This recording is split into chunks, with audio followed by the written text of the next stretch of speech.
नमस्कार, आप देख रहे भिवानी हलचल। महेंद्रगढ़ सांसद धर्मवीर सिंह ने जताया दावा, भले ही बाड्डा से पीछे हो लेकिन जीत भाजपा की ही होगी। वहीं बढ़ते तापमान व पर्यावरण को लेकर जताई चिंता। बोले धर्मवीर, इस बार रोड कनेक्टिविटी के बाद रोजगार का पहला लक्ष्य होगा। लोकसभा में सबसे ज्यादा प्रश्न किए, अब उनका परिणाम भी आएगा। भिवानी महेंद्रगढ़ से भाजपा प्रत्याशी सांसद धर्मवीर सिंह ने दावा जताते हुए कहा कि वह इस बात को मान रहे हैं कि बाड्डा हल्के में भले ये पीछे हो लेकिन खुद महेंद्रगढ़ में भी बीजेपी आगे है। उन्होंने पत्रकार वार्ता के दौरान भिवानी अपने आवास पर कहा कि वह तीसरी बार जीत रहे हैं। उन्होंने कहा कि जीतने के बाद अच्छी कनेक्टिविटी, औद्योगिक विकास व पानी की कमी को पूरा करने पर रहेगा ध्यान। उन्होंने कहा कि भिवानी तो शाम की बढ़त दादरी, अटेली, नारनौल, नांगल, चौधरी, महेंद्रगढ़ में आगे जा रही है। दादरी में वह बराबर है। ऐसे में राष्ट्र व मोदी जी को लोगों ने पसंद किया है। सबसे बड़ी खुशी की बात यह है कि शांतिपूर्ण तरीके से चुनाव हुए। हालांकि राव दान सिंह व खुद धर्मवीर क्लास फेलो रहे हैं। उन्होंने व्यक्तिगत कोई भी आरोप लोकसभा चुनाव के दौरान एक दूसरे पर नहीं लगाए। वहीं बढ़ते तापमान व पर्यावरण को लेकर जताई चिंता। उन्होंने कहा 50 से 52 डिग्री तापमान व ग्लोबल वार्मिंग चिंतनीय विषय, सबको मिलकर करना होगा कार्य। किरण चौधरी द्वारा धर्मवीर को वोट डलवाने के प्रश्न पर कहा कि कांग्रेस का वोट कांग्रेस में गया है, बीजेपी का वोट बीजेपी में। भिवानी, महेंद्रगढ़ व दादरी जिले के उच्च अधिकारियों के चुनाव में भूमिका को लेकर शिकायत की बात पर धर्मवीर सिंह ने जताया ऐतराज। धर्मवीर सिंह ने कहा कि शिकायत करना उनकी आदत नहीं, जिस भी मीडिया ग्रुप ने लिखा वह तथ्यों से परे है। आज देश के आखिरी चरण का चुनाव, ये मानो शाम तक पोलिंग सारे देश में हो लेगी। हरियाणा प्रदेश की 10 की 10 सीटों का चुनाव 25 मई को हो चुका है। अब तो 2 दिन के बाद केवल काउंटिंग होनी है।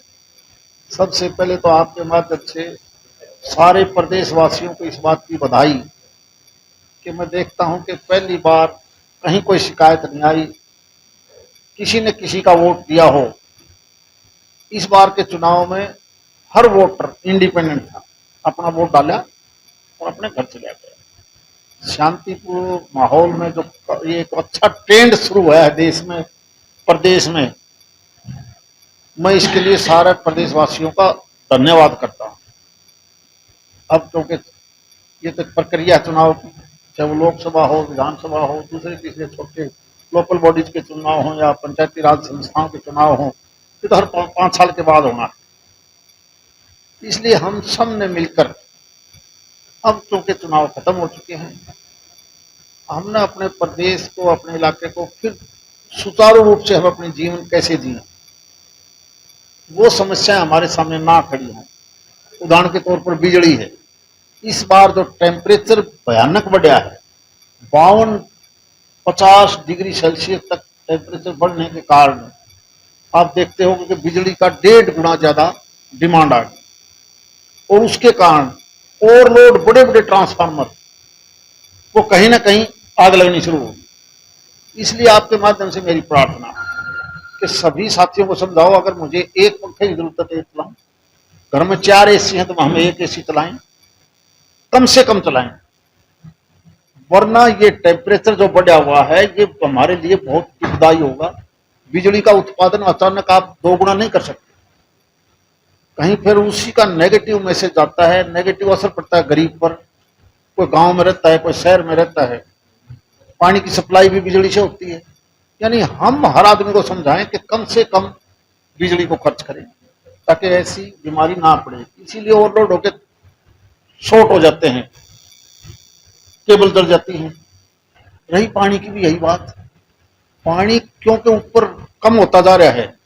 अब दिल्ली जैसे प्रदेश का, दिल्ली जैसे शहर का हाल देख रहे हो।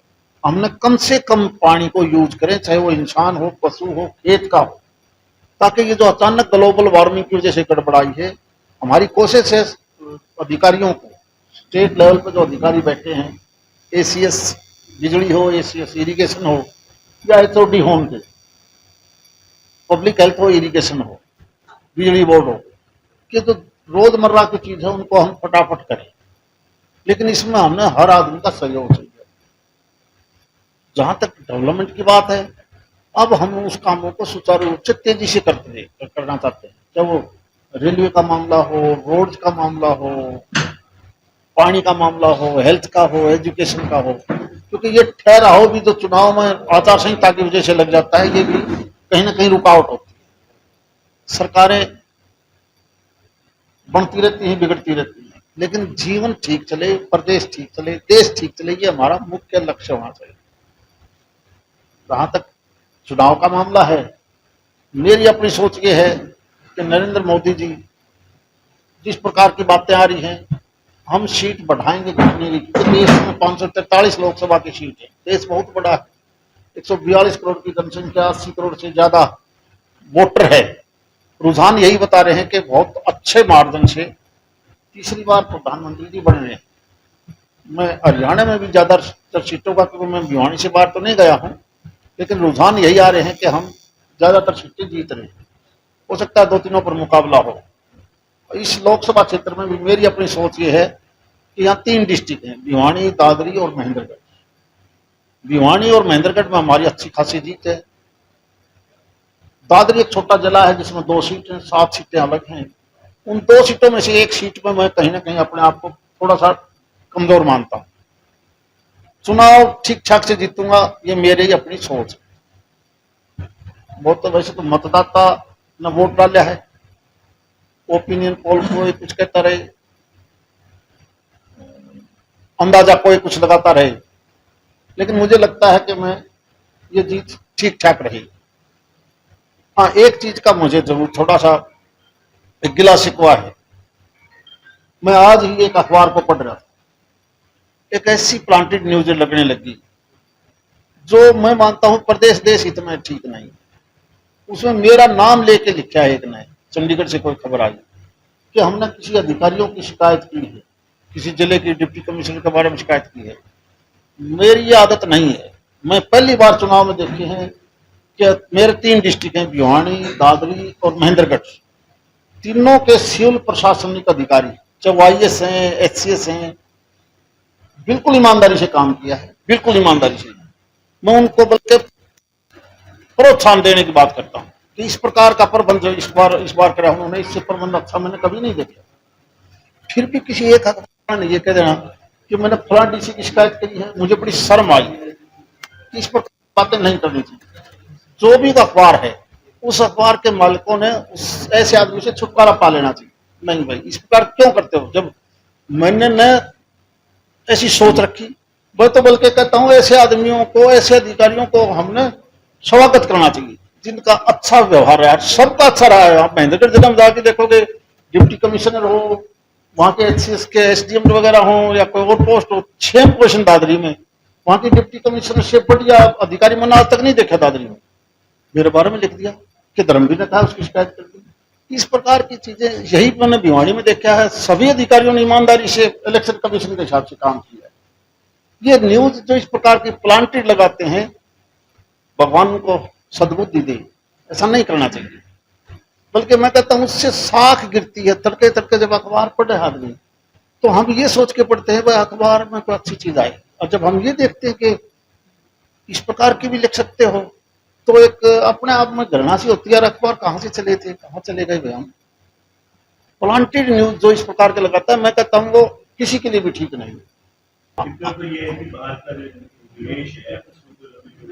नहीं, आज दुनिया में चाइना की बीमारी के बाद फॉरेन वालों की लाइन लगी हुई है कि हमें हिंदुस्तान में मिले तो हम यहाँ पैसा लगाना चाहते। एक समय था, आज आपका अखबार पढ़ के देखो, जब मिली जुली सरकार थी तो आपका सारा सोना गिरवी रखने के बावजूद भी नोट की पैसे की मिल रही थी। आज वो 100 टन जो सोना आया है, आज आपके आर्थिक पैसे मौजूद तो ये तभी तो आ गया। क्या जनता पार्टी की सरकार किसी की हो, लेकिन मिली जुली सरकार थी। आप गलत सोच रहे हो, मैं बता देता हूं किसकी थी।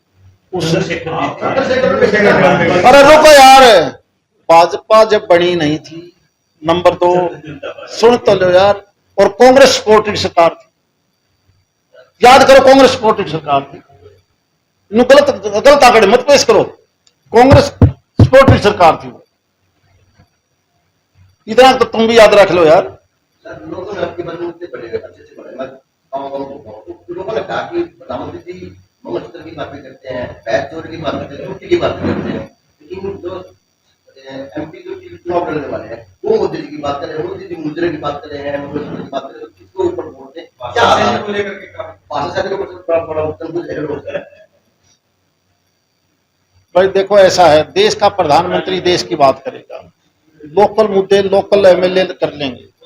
हमने तो अपने चुनाव में सही बात बहस की क्या? मोदी जी बहस की बात भैंस चुरा के ले जाएंगे। देखो लैंड ऑर्डर खराब होगा तो ठीक बात है, भैंस की चोरी हो जाएगी। ना ना क्या आप देख नहीं रहे इस कैमरों के साथ योग कर रहे हैं, उनके अरेंजर से हैं? थोड़ा शो में ज्यादा। मैं फिर इस बात को कहना चाहता हूँ, आप लोग भी योग करो, आपका मेंटल सेटिस्फेक्शन बढ़ेगा। जो आज हाँ खर्चा कितना लगे? सिक्योरिटी ज्यादा बिहार चल गया, जो पुलिस वहां पे लगी हुई है, खर्चा ज्यादा बढ़ेगा। शो वाली बात है। ठीक है, एक मिनट भाई, एक मिनट। इस देश के प्रधानमंत्री थे राजीव गांधी, वो हार चुके थे और सिक्योरिटी की कमजोरी की वजह से मारे गए थे। क्या प्रधानमंत्री को खुला छोड़ दो कि बचाओ मर जाओ? अरे युद्ध तो ना करो, या ये कौन सी भाषा ठा रहे? लगती है आप आश्वस्त भी हैं। हाँ जी, हैट्रिक लगती है, आप आश्वस्त भी हैं, जैसा आप बोल रहे हैं। मुझे तो लगता है। अब लोगों को क्या आत्मविश्वास रहेगा? क्या आप रोजगार के लिए बात करेंगे? मैंने बताना है, प्रायोरिटी बता दी। आश्वासन है सर, अब होगा क्या? ये भी एक बहुत बुरी बात है कि राजनीतिक आदमियों की कहीं ना कहीं साख गिरी है कि हम जो आश्वासन देते हैं वो आश्वासन झूठा है। झूठा नहीं है यार, हम अपनी पूरी ट्राई करेंगे कि हमारा उद्योग इधर यहाँ बढ़े। अब गुड़गांव फरीदाबाद के लोग इतने अब इधर आए। सर आपके अकल के हिसाब से हरियाणा में कितनी सीटें और सेंट्रल में कितनी सीटें? मैंने तो बता दो दी यार, पहले से ज्यादा सीटें। आप 2 महीने के बाद मैं प्रेस में बुलाऊंगा आपको और आप खुद कहोगे ये 400 पार कैसे हो रहा है।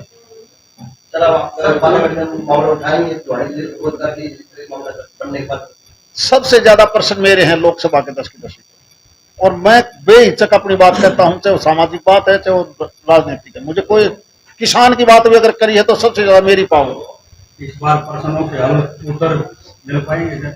अभी तो प्रश्न करते आए हम, अब ग्राउंड लेवल उनका सबका जवाब आता है, उसका सबका जवाब आता है, ऐसी बात नहीं है।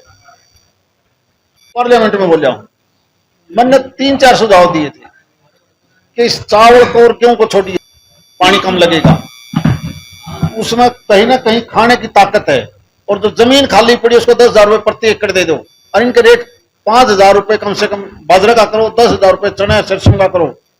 आप देखते हो कि उस चीज का असर क्या है देश में। इस मिलेट का मामला में माननीय प्रधानमंत्री जी ने फिर उसको प्रमोट किया, व्हाइट हाउस तक पहुंचा है, बड़ी बात है। मैं वही तो कह रहा हूं, उसका असर आता है यार। किसी चीज को आप पार्लियामेंट में कहोगे उसका असर कहीं ना कहीं असर आएगा। मीडिया ने दी है यार। मैं खुद कह रहा है, मेरा नाम लेके एक डीसी का नाम लिख रखा है, और मैं उससे अच्छा डीसी किसी को नहीं मानता, सबसे अच्छा काम किया है। मेरे समझ में नहीं आती क्या तो मीडिया रह गया, क्या साख रहेगी। जिसके ऊपर हम पढ़ के विश्वास करते हैं उसमें पढ़ थोड़ी शर्म आने लगी, ये क्या कर रहे हो आप आए। अब तक के लिए बस इतना ही, फिर होगी आपसे मुलाकात ऐसी एक और खबर के साथ। अब तक के लिए नमस्कार और देखते रहिए भिवानी हलचल।